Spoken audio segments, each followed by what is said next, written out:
안녕하세요. 오늘도 사연살롱을 찾아주셔서 감사합니다. 결혼 5년차 30대 여성이에요. 혹시 김장증후군이라고 들어보셨나요? 김장 때문에 육체적, 정신적 스트레스를 느끼는 증상인데요. 저 역시 결혼 첫 해부터 얼마 전까지 김장 때문에 고통을 받으며 살아왔어요. 그깟 김치 사 먹으면 그만이지 왜 사서 고생이냐고요?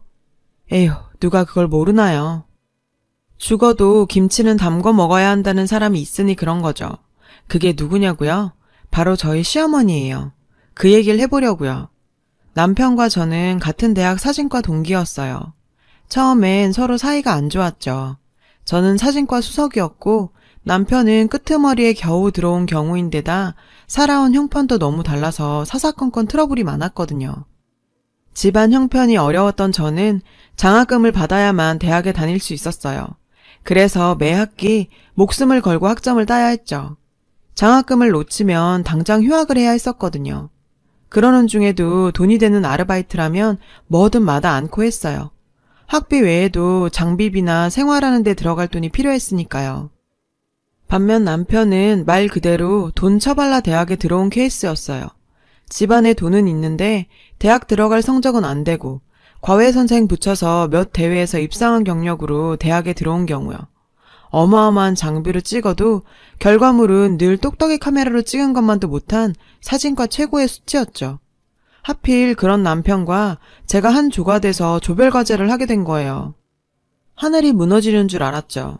왜 안 그렇겠어요. 전 장학금을 따야 학교를 다닐 수 있는걸요. 예상대로 남편은 작품 사진을 찍을 수 있는 실력 자체가 안 됐어요. 이런 사람과 공동 작업을 한다는 건 학점을 포기하는 것과 마찬가지였죠. 그래서 전 대놓고 말했어요. 작업은 나 혼자 할 테니 넌 이름만 올려. 난 너랑 달라서 장학금 못 따면 학교 못 다니거든. 그러니까 제발 방해만 하지 마. 그렇게 남편을 배제한 채 혼자 작업을 했어요. 그리고 과제 발표가 있던 날 전 혼자 준비한 과제를 들고 강의실로 향했어요. 프로젝트에 작품을 띄워 한참 발표를 하는데 교수님이 같은 조원인 남편한테 질문을 하시는 거예요. 망했다. 다 끝났다고 생각했어요. 남편이 제 작품의 의도를 알 리 없었거든요. 그런데 남편은 제가 준비한 작품의 의도를 정확히 파악해 질문에 대답하는 거예요. 전 단 한 번도 남편과 자료를 공유하지 않았는데 말이죠.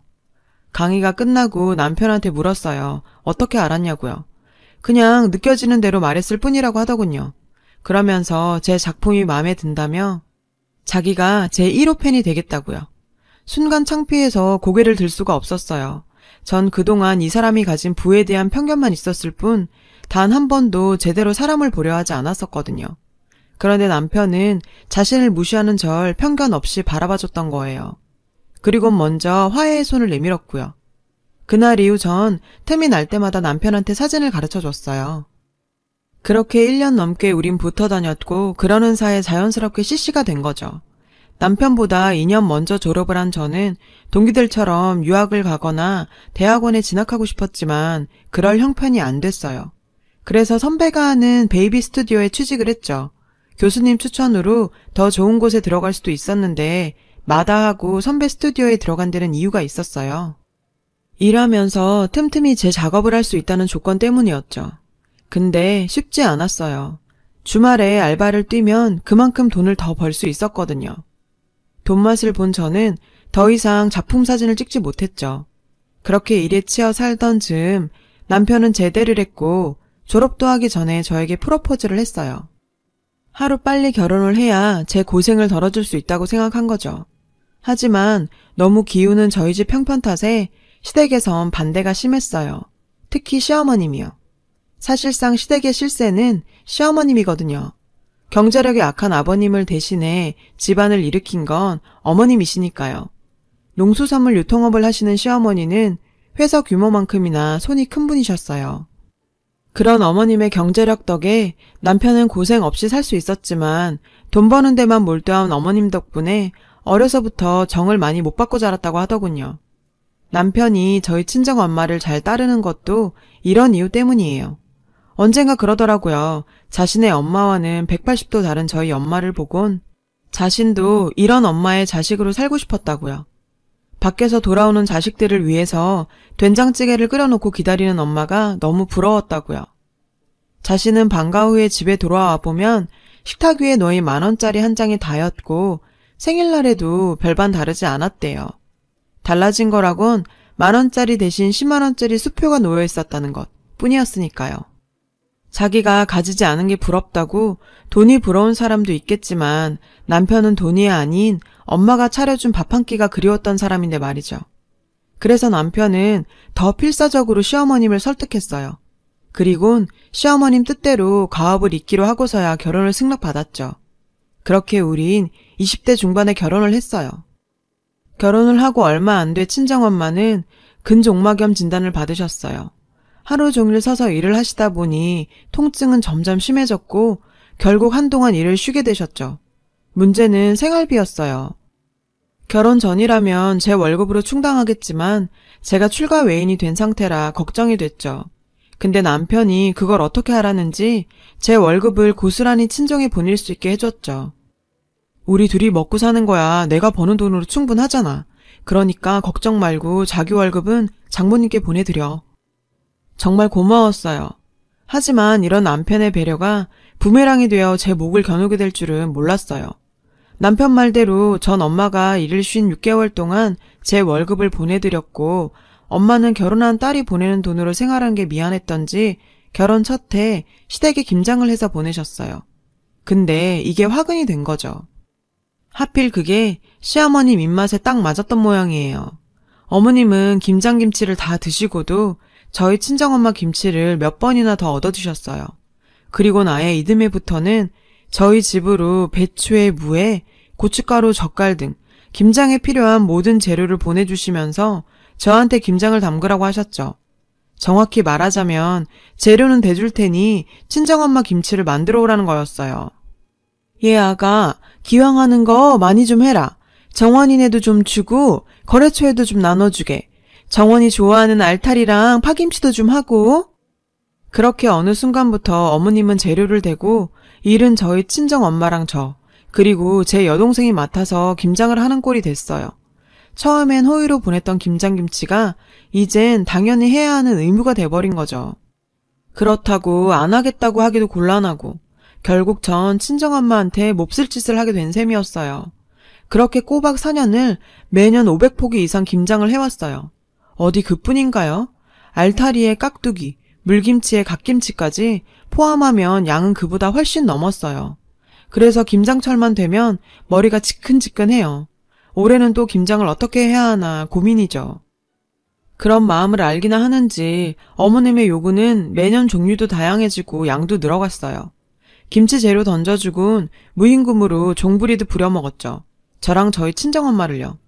그렇게 허리가 끊어져라 김치를 담궈도 정작 우리 입에 들어가는 건 얼마 안 됐어요. 시댁 그리고 시집간 시누이네에 거래처 사장님들까지 돌리고 나면 매번 친정까지 돌아갈 김치는 없었죠. 그래서 더는 이렇게 못하겠다고 어머님께 말씀드리려고 상황만 보고 있던 참이었어요. 그런데 다행히 올해 초 제가 임신을 하면서 그 고민을 털게 됐지 뭐예요. 만삭의 몸으로 김장을 담글 수는 없으니까요. 그래서 이번 기회에 앞으론 김장 못 담근다고 얘기를 해야겠다고 벼르고 있었죠. 근데 남편이 먼저 그 얘기를 꺼내더라고요. 그만해. 그 몸으로 무슨 김장이야. 엄마도 이해하실 거야. 우리 엄마 그렇게 꽉 막히신 분 아니야. 사실 이 말은 믿음이 안 갔어요.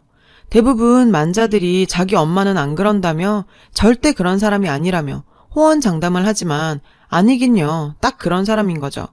암튼 남편이 어머님께 직접 얘기한다고 전 걱정 말고 몸조리나 잘 하라더군요. 이참에 아예 김장 담그는 거 그만두고 김치도 사 먹자고요. 다행이다 생각했어요.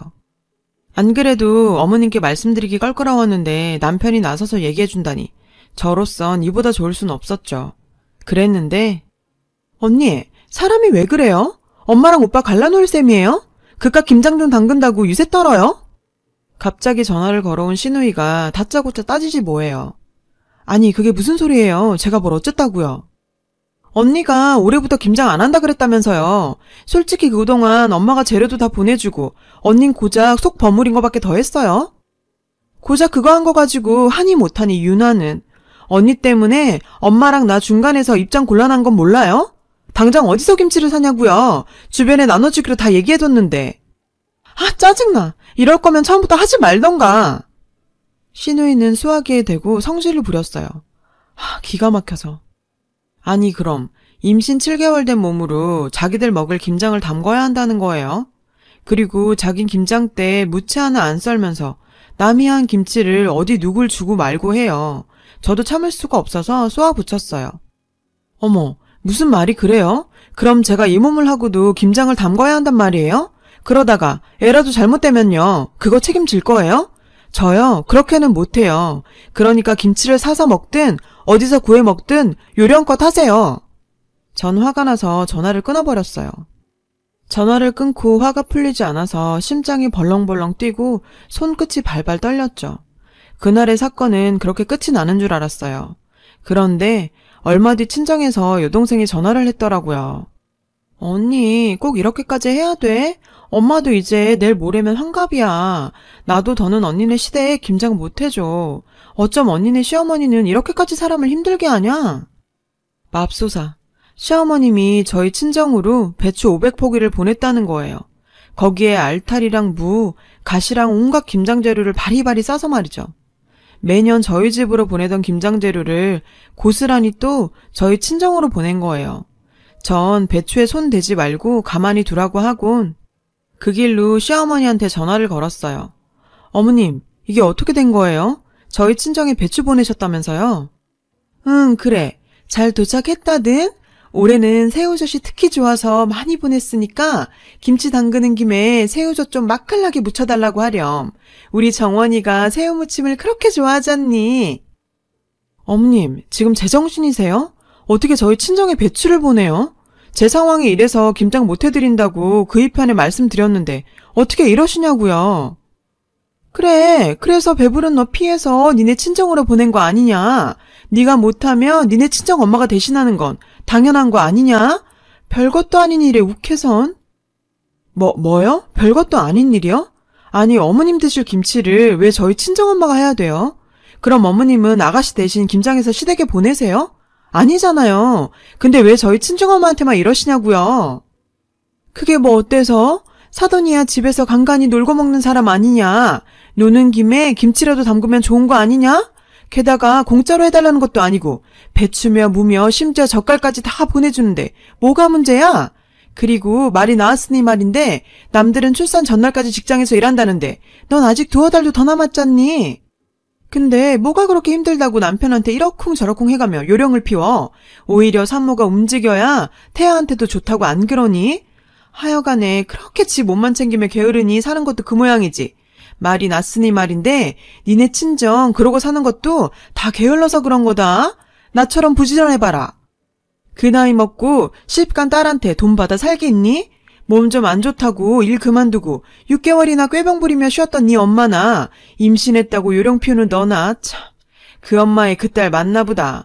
그렇게 받아 챙길 건 따박따박 챙겼으면서 그깟 배추 500포기 담그는 거 가지고 그 난리야? 남이 들으면 웃겠다. 이건 뭐 거지근성도 아니고. 뭐라고요? 거지근성이요? 어머님, 당장 사과하세요. 사과 안 하시면 저 이대로 못 넘어가요. 싫다? 내가 왜 사과를 하냐? 그깟 김치 담그는 게 뭐 얼마나 힘들다고 그 난리야? 나 혼자 먹겠다는 것도 아니고 다들 나눠 먹자는 건데 그게 뭐 그리 문제라고. 하여간 없이 살아서 남한테 베풀 줄을 몰라. 목구멍까지 욕심만 가득 차가지군. 암튼 쉰소리 그만하고 그렇게 친정엄마 걱정되면 너라도 달려가서 돕든가 해라. 시어머니는 그렇게 전화를 끊어버렸어요. 왜 그 소리가 안 나오나 했어요.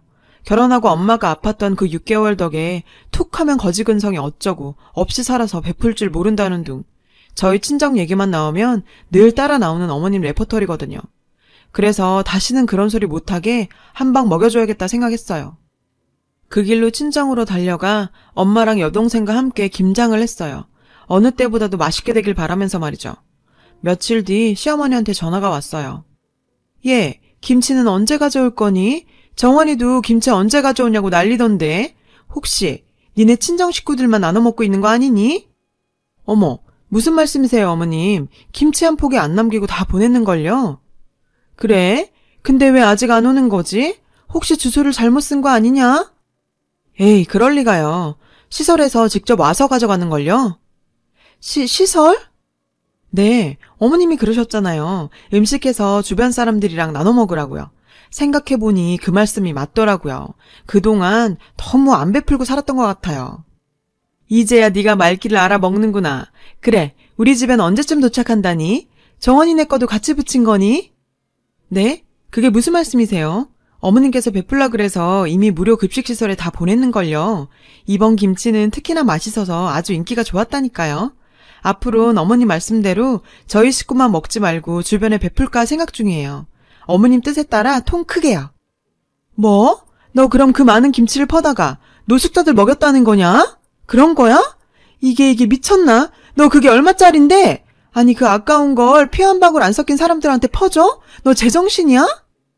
왜요? 아까우세요?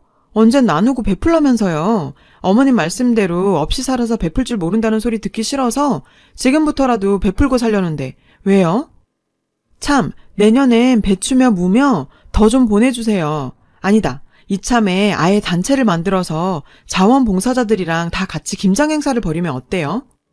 독거노인들이며 사회 취약계층들이며 주변에 더 많이 김치를 나눠줄 수 있을 테니까요. 그래도 되죠, 어머님? 뭐?